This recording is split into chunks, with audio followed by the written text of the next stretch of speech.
தரமற்ற உணவு வழங்கியதாக கூறி நாமக்கல் எக்ஸல் கல்லூரி நிர்வாகத்தை கண்டித்து மாணவர்கள் இரவு முதல் போராட்டம். கல்லூரி கட்டிடத்தின் கண்ணாடிகள் அடித்து நொறுக்கப்பட்டதை அடுத்து போலீஸ் குவிக்கப்பட்டுள்ளதால் பரபரப்பு.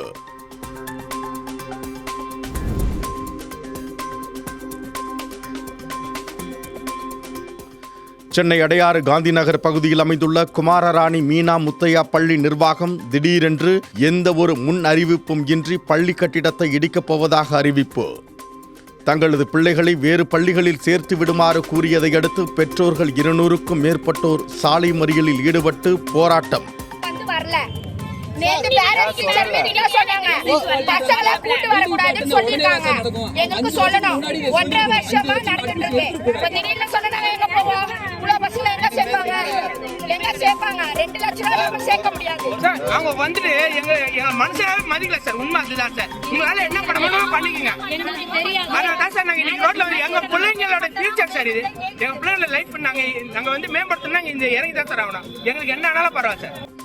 வேளச்சேரி தொகுதி சட்டமன்ற உறுப்பினர் JMH அசன் மௌலானா பள்ளி நிர்வாகத்துடன் பேச்சுவார்த்தை.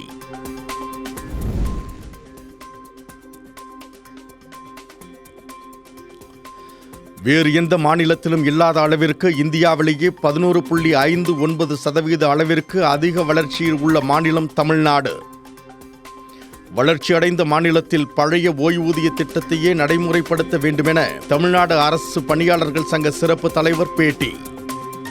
பழைய பென்ஷன் திட்டத்தை பஞ்சாப், ஹரியானா, ராஜஸ்தான் போன்ற பல மாநில அரசுகள் பழைய திட்டத்தையே நடைமுறைப்படுத்துகின்றன. இந்தியாவிலேயே அதிக வளர்ச்சியில் உள்ள மாநிலம் தமிழ்நாடு, 11.59%. வேற எந்த மாநிலத்திலும் இவ்வளவு வளர்ச்சி கிடையாது. வளர்ச்சி அடைந்த மாநிலத்தில் அந்த நல்ல பழைய ஓய்வூதிய திட்டத்தை நடைமுறைப்படுத்த வேண்டும் என்று கேட்டு